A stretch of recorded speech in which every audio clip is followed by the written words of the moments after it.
Welcome to Ask Mom's podcast. We are not professionals, but we can share our experience and remind you that You're awesome. We are talking all things motherhood, the good, the tough, and everything in between. If you feel you need medical support, however, please reach out to a professional. Today, we are chatting about Sharenting.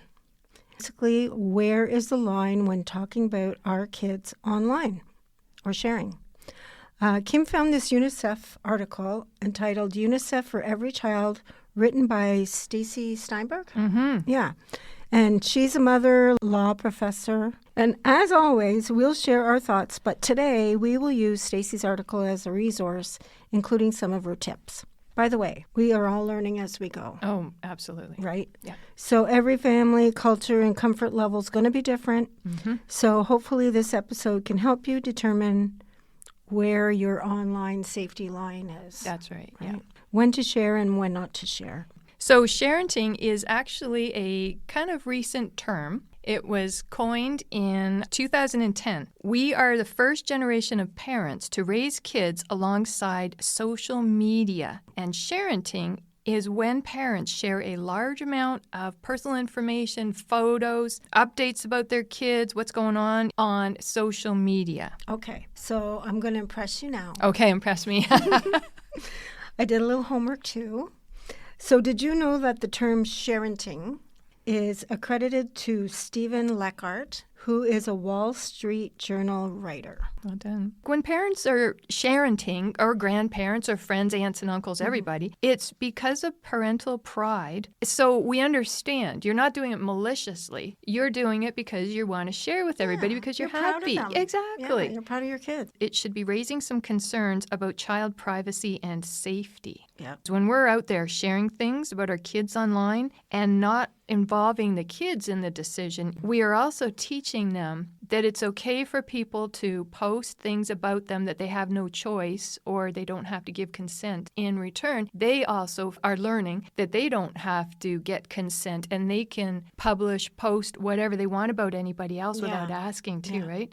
And there actually was a bit of sharenting in the past, and I think it's helpful to note this because you can kind of visualize as adults now. So sharenting in the past would be parents took Polaroids and you didn't like the picture, but they showed it anyway. Right. Or you wrote a letter to somebody and they shared the letter. Yes. You know, stuff like that. And that was bad enough at times. Yeah. So it's kind of the same feeling, only can you imagine all the crap that's going on online? So remember when we used to have our awful hairdos, like our moms would make us get those poodle perms and things? Every school picture ever. Yes. And that's in there forever, but it's only in the yearbooks and in those photos. Yeah. Imagine if it was online. So how can parents protect their children's privacy in a digital world? Yes. So right off the bat, ask your kids, why is it okay that we're posting things what they might not want us to? Yeah. Right.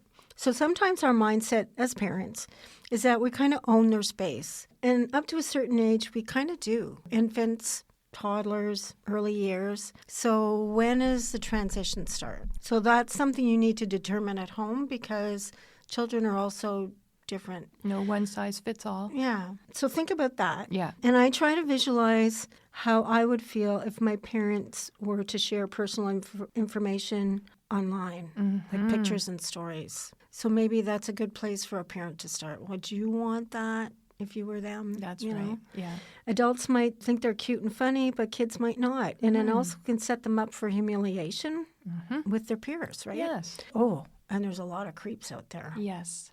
So that could potentially cut and paste your child's image onto God knows what. Be careful. Yeah. I would find a credible resource online. And once you have a good handle on what you think your best practices are, then I would talk to your children about what they're sharing and the process they go through to decide if something's appropriate. I feel it could be one of those conversations that if you're not comfortable in what process you want to follow, That should be a red flag. everybody's just learning about AI. Yeah. You know what I mean? Yeah. Kind of have your ducks in a row before you talk to them. Yeah. It'll go a lot smoother. That's what Yeah. I'm thinking. Let's research this and we'll Yes. find out. Yes. Just don't skip over it or yeah, go forward. Don't feel as a parent you need to know everything. No, we certainly do not. A lot of this protection needs to fall on our policymakers Yes. and the digital platforms to create safer spaces for families. Agreed. Well Right. said.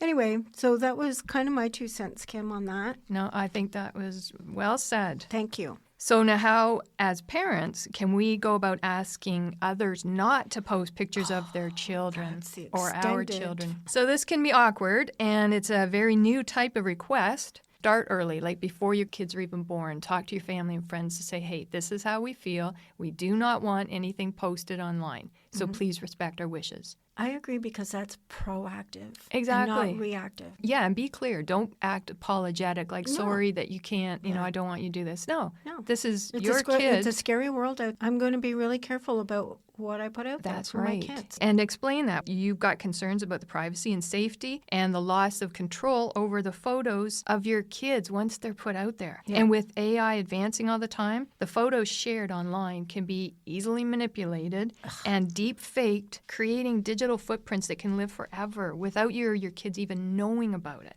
So that's not cool. No. If somebody asked that of me, I would be very respectful and listen. What about schools and things? Ask if they've got a social media sharing policy. And if not, then they need to step up to the plate. Don't share. Just don't. Or if their child's in the same picture as your child that you think is cute or whatever, ask permission. And even if you're taking pictures with all the other kids in it too, that's not No. cool to just be posting that. You're giving a lot of information out there about everybody else. Yeah, So you have to don't. be so careful. That's right. So now what if they do post photos and info without our permission, even though we've said that? So what do we do? Well, take a deep breath and count to 10. You've got to talk to them privately. Like, don't confront them on, like, the chat or the comment section. Oh, because right? that also stays online forever. Right? So you've just put Yeah. that out there, too. Yeah. And understand that they're excited to share these things, so they're not thinking about, your issues and concerns.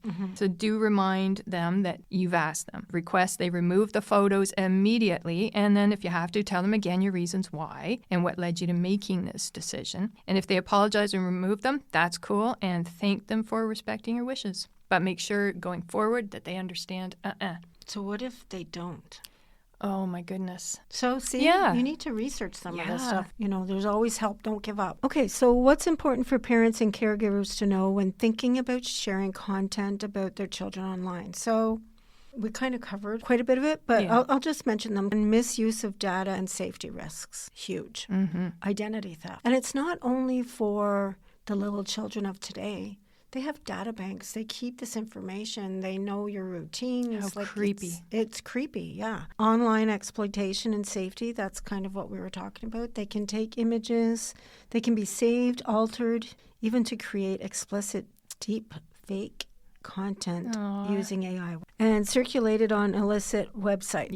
Information that reveals a child's location or daily routine, we talked about that. A photo in a school uniform or on a specific sports team. They can also make them vulnerable to real world risks from online predators and stalkers. Ooh, I don't even want to think about that. I know, but it's out there. Yeah. Protect them. Impact on child's privacy and future self-image. So lack of consent and trust issues. So children, they trust us. Yeah.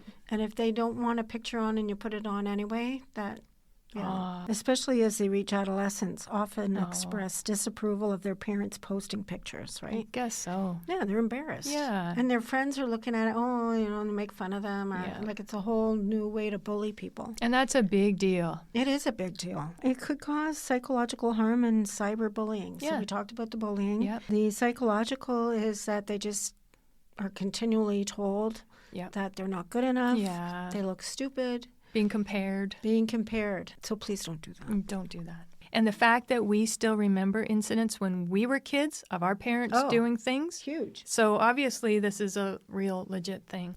So what do you think our kids feel about sharenting? Yeah, and does anybody think about how the kids might feel? Let's start. They might, like we just said, they may feel uncomfortable or violated by sharenting. This is private stuff. It is private stuff. Yeah. Or they might be proud, like if they won an Yes. award, but if there's, if their hockey team won first place or something, that might be cool.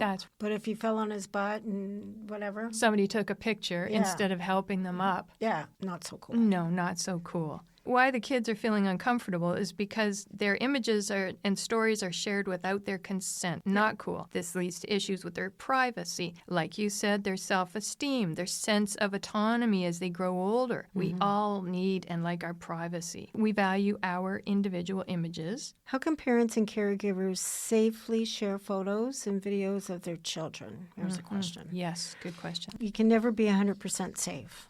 That's for sure. It's always going to be a matter of balancing risks and what parents perceive as benefits. That's, yes. Perceive as benefits. Well, let's say parents and children perceive as benefits. Yeah, think ahead. Yeah, consider the audience you're sharing with. It's another one.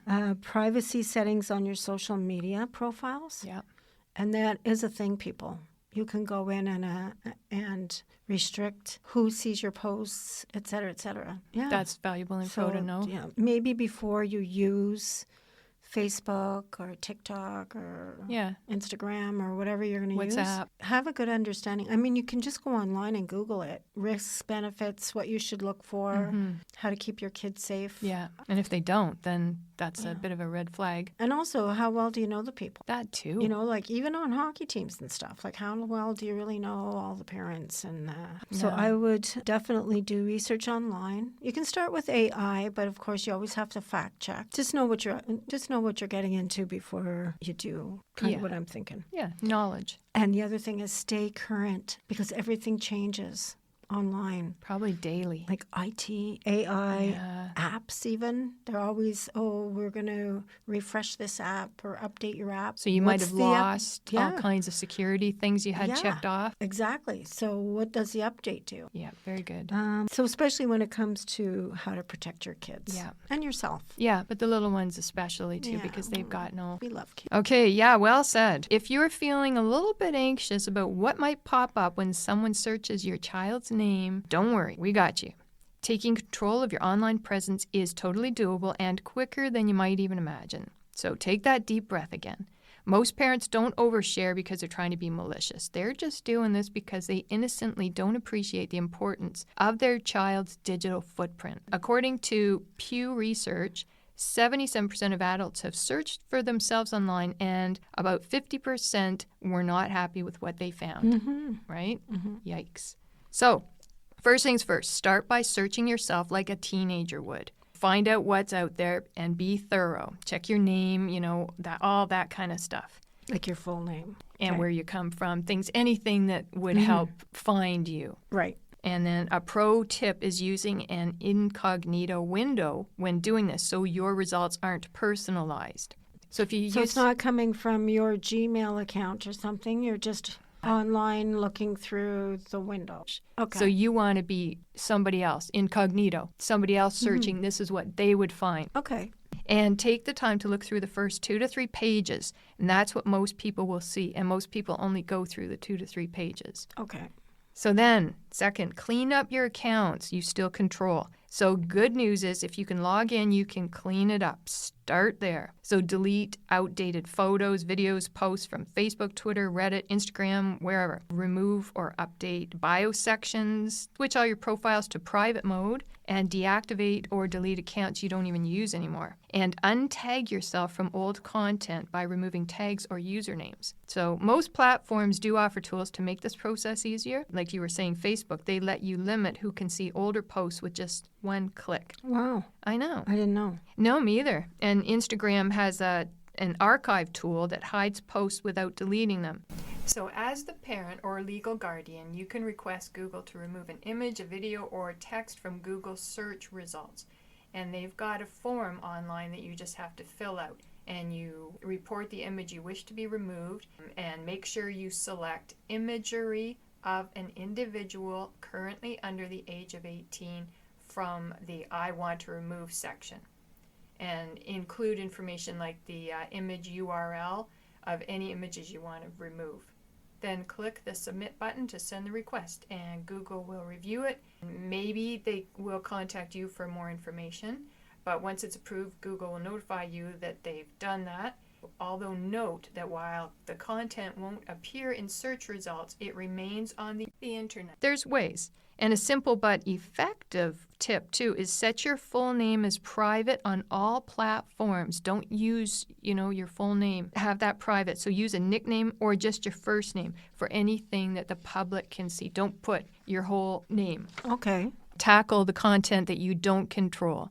So some online content is trickier because it lives on websites that you don't own. This could include local news stories, something that was put out there, although you would hope that they would have asked for your permission too if it was a news paper or something. But somebody else's blog post, like we were talking about, taking pictures at hockey games, things, or old court records. Never even thought about that one.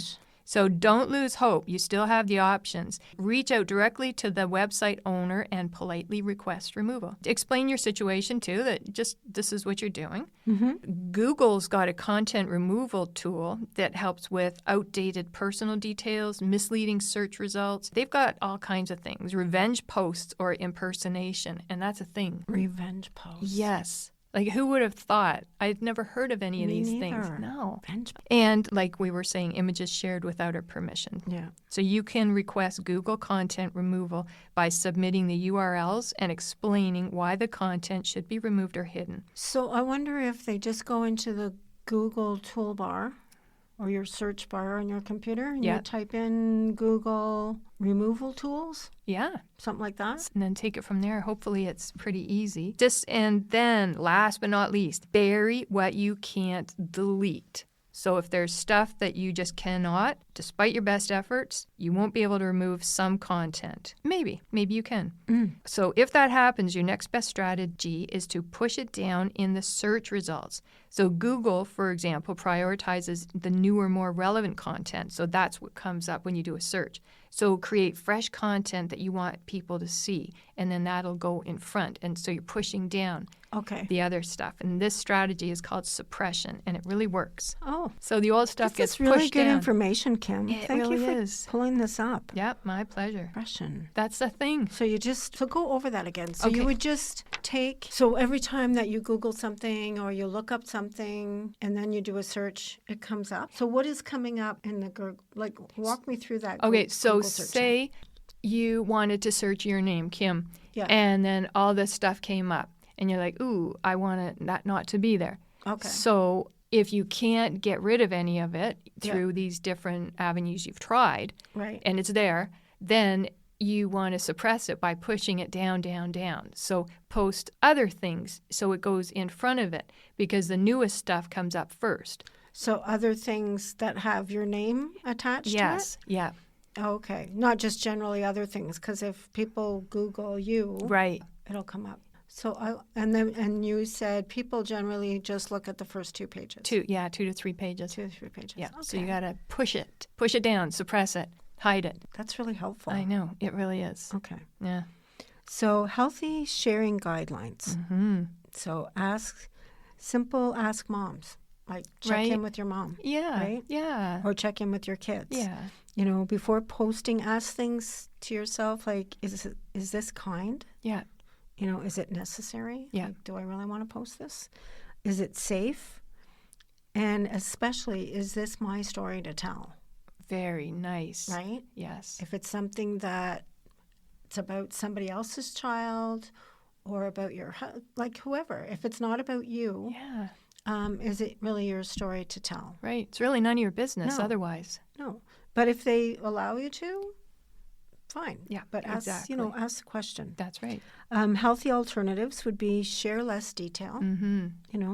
Like you said, don't put your full name if you don't need to. You don't. Share lessons instead of stories, which is learning versus gossiping in my little brain. Yep. Talk generally instead of specifically. Yes. So maybe do not say this event happened at this time, at this school, in this city, in this street, and the kids' names are this, in this classroom. Look how much information you're putting out there. Yeah. So just, this happened at this school. Right. Or not even the school. Say, hey, this happened at school. A school. Right. Bake sale. Lots of good treats. Use private groups or trusted friends. This is huge. It is. So you can create your own group, share within your own friends and family. You can have a family one. I see so many out there, cousins. Brilliant. Yeah. So, yeah. Because I that's think we have one that says cousins. So we just share our own family stuff. That's brilliant because that's who you're wanting to see these different posts, right? Not somebody in a different end of the world that you will First never of all, meet. they would care less. Right. And secondly, yeah. That's not your audience. So most parents share with good intentions. It's to connect, celebrate, feel supported. Yeah. Sharenting isn't about doing it wrong or right, but about doing it thoughtfully. Yeah. Taking a moment to consider privacy, safety, and our child's future helps ensure we're protecting them while still enjoying the joy of sharing. Mm-hmm. We're all doing our best, and small, mindful choices can make a big difference. Huge difference. Agreed. Mm-hmm. In closing, just remember that while sharing our parenting journeys online can be fun, it's really essential to keep our children's safety and privacy in mind. Mm-hmm. Let's celebrate the joys of parenthood with intention and humor, ensuring our little ones' digital footprints are as light as their laughter. Aw. So, as always, we hope you feel heard, supported, and empowered. We know you're doing your best, and please remember that you are not alone. No. If you have any questions or comments, please reach out to us at askmomstoday@gmail.com, or please leave a comment below on YouTube.